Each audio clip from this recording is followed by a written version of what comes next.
Hallo, liebe Leute, was geht ab?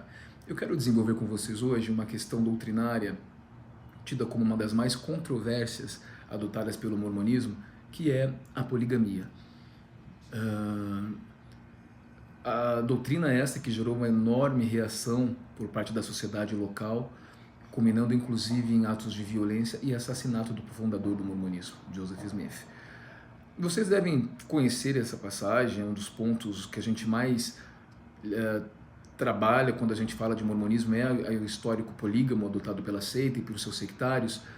Outros colegas que fazem esse trabalho, né, paralelo ao meu, assim, parecido com o meu, também já desenvolveram, e nós não poderíamos nos excluir de fazer o nosso ponto aqui. Tá? Ocorre que uma família de 11 filhos acabaram de ser convertido ao mormonismo por os missionários mormons lá em 1830.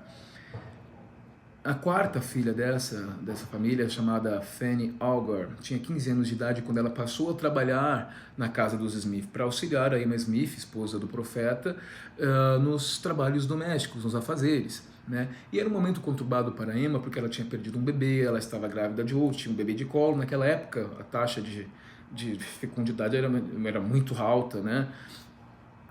Assim como a taxa de mortalidade infantil, claro, né? Não havia métodos contraconceptivos e as tecnologias que nós temos hoje. A Fanny Algar era descrita como muito amável, extremamente educada, extremamente solícita, e Joseph Smith se apaixonou por ela. E ele precisava fazer um arranjo ali. Como eu posso ter essa guria se eu sou casado? É aí que ele tem a brilhante ideia da poligamia. Bom, se eu celebrar um casamento com ela, agora ela é minha mulher, a gente pode fazer o que quiser. E é claro que ele tinha uma superioridade ali, ele era um homem adulto com uma guria de 15 anos, era muito mais fácil de seduzir, sem falar que ele era dito como profeta, o líder máximo da organização, né? E um fato acabou sendo muito colaborativo com Joseph Smith, e ele não desperdiçou o ensejo. O tio de Fanny Algar estava interessado em uma mulher, e ele comunicou isso ao líder máximo, ao Joseph Smith. Ele falou assim: ok, para mim é fácil, eu consigo ela para ti, mas eu quero que você me consiga Fanny. Hancock pensou um pouco e foi levar isso à família e convenceu-os de que privilégio imenso seria ser a esposa do profeta, restaurador e vidente. E em 1833 o casamento é celebrado por Joseph Smith, né, numa cerimônia secreta. E eles ficaram casados durante 2 anos, um pouco mais talvez, sem que Emma Smith soubesse, né? Fato é que um belo dia eles são flagrados no celeiro tendo relações sexuais. Olha a fantasia sexual aí, né? E Emma Smith fica enfurecida e ela vai à rua, vai à praça pública, chama a liderança e ela começa a suspeitar que havia uma conspiração para introduzir a poligamia como doutrina dentro da organização mormon, justamente para justificar os atos libidinosos do marido, que não conseguia se conter. Joseph Smith, então, ali acuado, exposto, se recorre de Oliver Cowdery, que era uma das testemunhas do livro de Mormon que teriam visto as placas. A gente já falou sobre isso. E Oliver Cowdery então sugere ele: olha, vai, some da cidade, vai fazer uma missão em algum lugar próximo aqui e depois a gente solta uma nota dizendo que a nossa intenção não é institucionalizar a poligamia. Pois é, mas os ânimos não se esfriam, né? Culminando inclusive em atos reiterados de violência doméstica por parte do profeta Joseph Smith, diante da indignação absolutamente compreensível da esposa, e da reiteração dele nessa conduta, porque ele acaba, nos anos seguintes, casando com dezenas de outras mulheres, e a organização mormon só agora, recentemente, reconheceu o fato de que ele teve muitas esposas. Quando me ensinaram o princípio da poligamia no mormonismo, me disseram que, como os mormons sofriam constantes perseguições, pobres coitados, muitos homens eram assassinados em batalhas, em conflitos armados mesmo, né? Que os mormons têm isso, eles são sempre perseguidos, eles têm esse complexo e também o complexo da superioridade, combinados. Estranho, né? O fato é que isso abalou profundamente os costumes da época, dentre outras coisas, né? Ele acabou sendo assassinado na cadeia de Carthage principalmente por causa disso, né? E de seus negócios escusos também.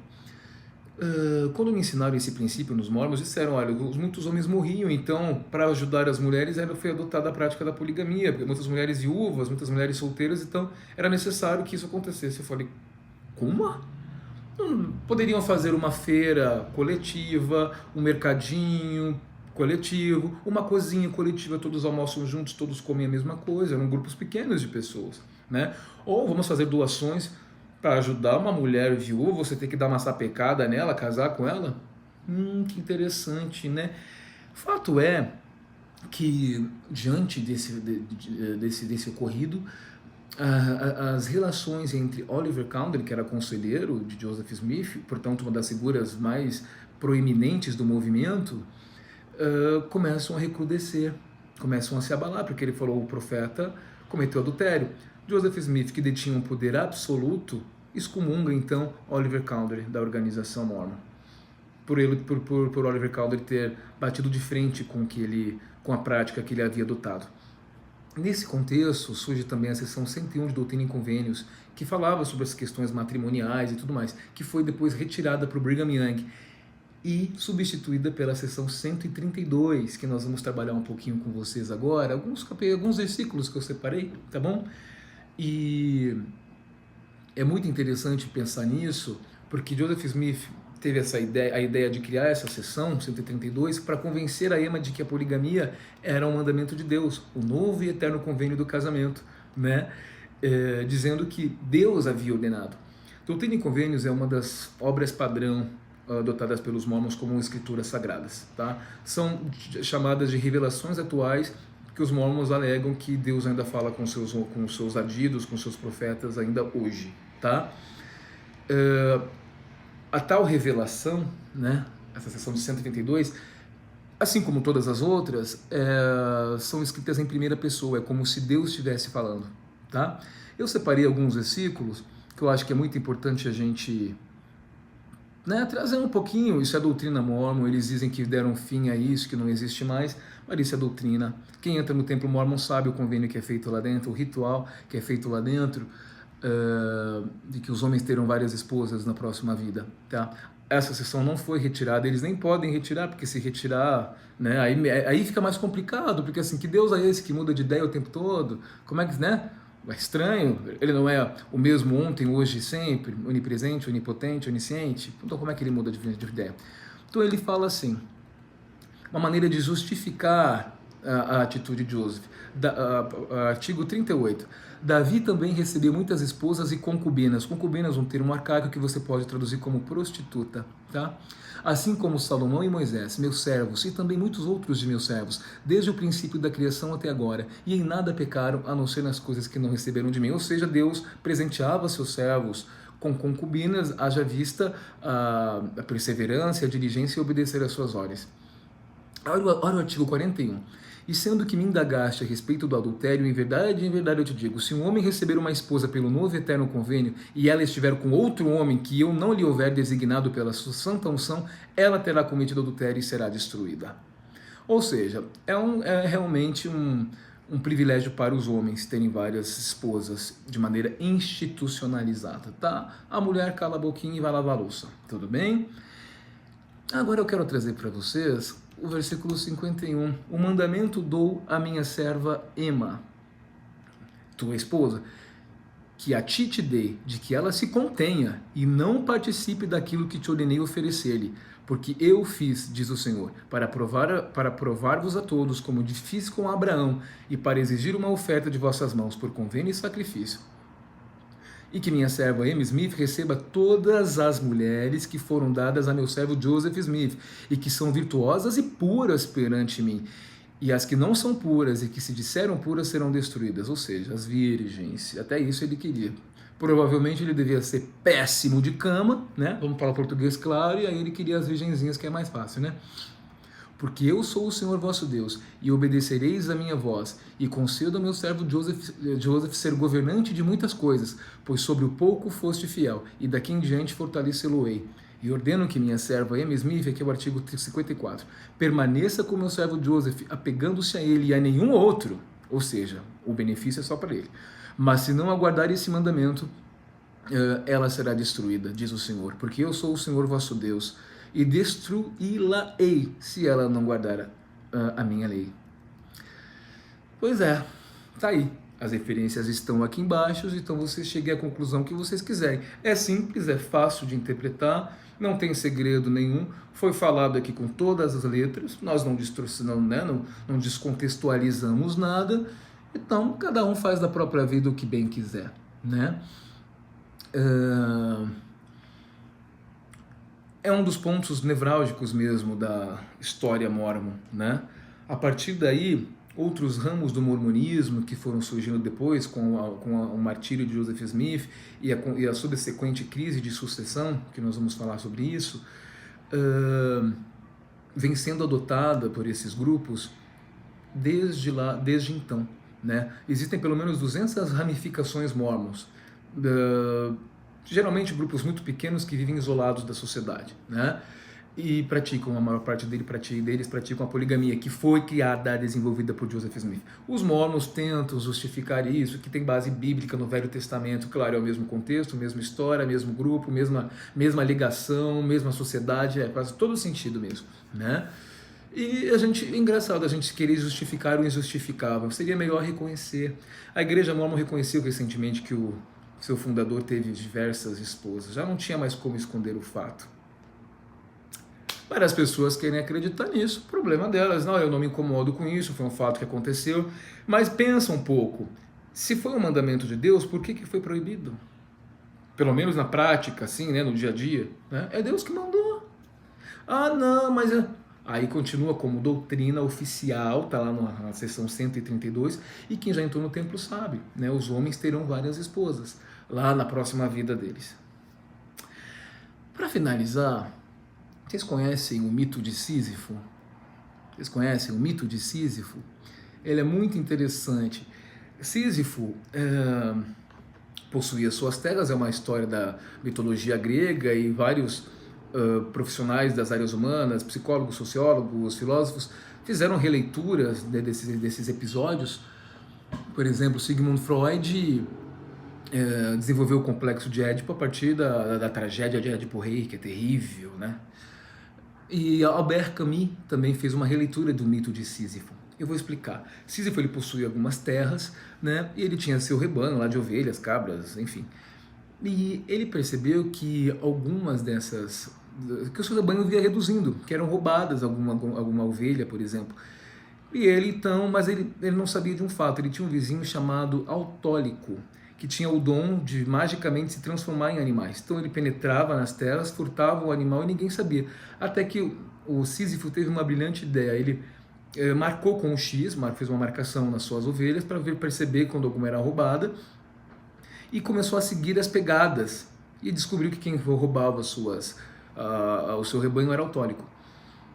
Isso demonstra que ele era extremamente inteligente. Ocorre que longe dali, Zeus, o deus Zeus, estava fazendo a corte a Egina. Egina tinha um pai chamado Asopo, que no momento que o Asopo foi procurar Egina, ele se encontra com Sísifo. E Sísifo então delata Zeus. Zeus irado condena Sísifo, ele estava irado, né, para Tártaro. Então ele chama Hades, que é o deus do submundo, para onde vão as almas condenadas, e então ele é levado para lá. Mas não imediatamente. Eu sei que ele chega na esposa dele antes de ser levado. A esposa dele chamava-se Mérope. Olha, não enterra o meu corpo. Não enterra meu corpo que eu vou dar um jeito de voltar do submundo. Chegando no submundo, ele persuadiu Perséfone, que era a guardiã do submundo, a falar, olha, eu preciso voltar para a Terra porque não fizeram os rituais para enterrar meu corpo. E a gente sabe que na mitologia grega isso era inadmissível, né? Tem todo um ritual fúnebre e tal, né? Para velar, para fazer o enterro da pessoa. E ele foi inteligente e conseguiu convencer Perséfone, então ele volta.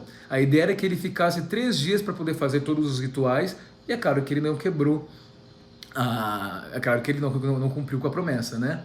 E aí ele recebeu uma punição exemplar dos deuses. A punição consistia em rolar diariamente uma pedra, montanha acima, até o topo.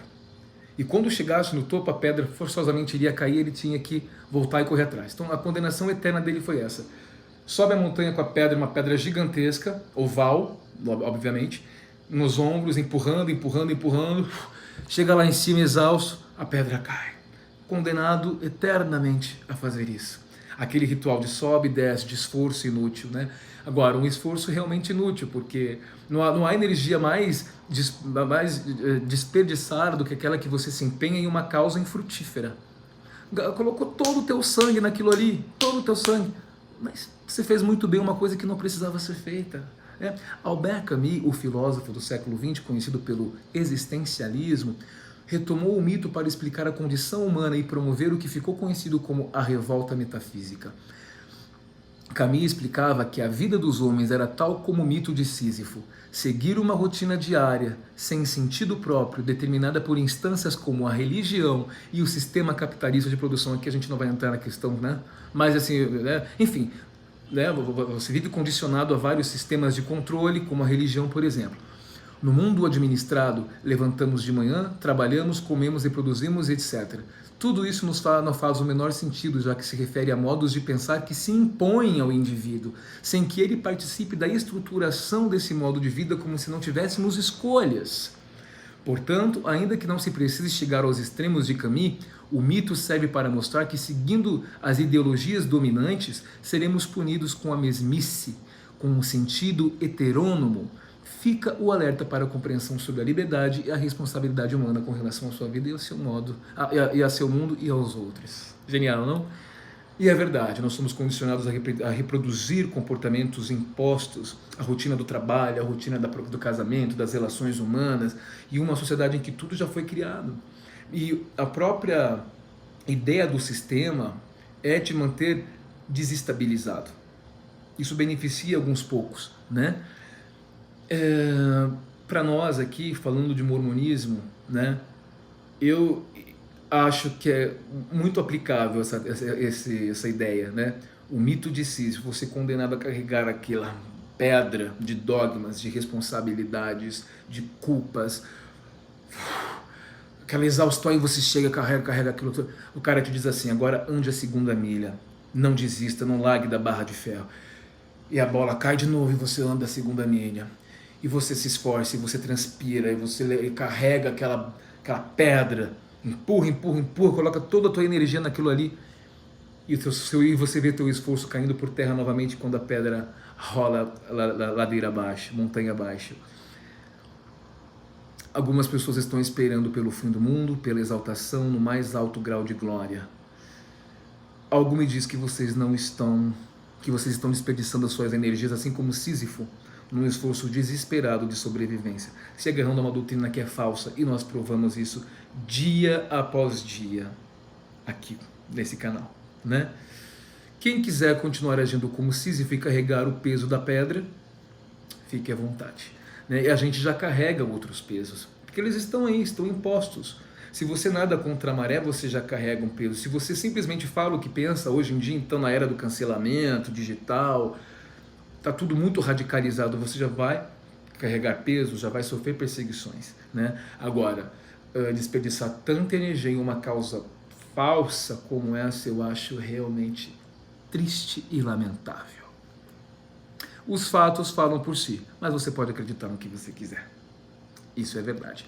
Nos vemos semana que vem. Bis dan. Tchau, tchau. Um beijo.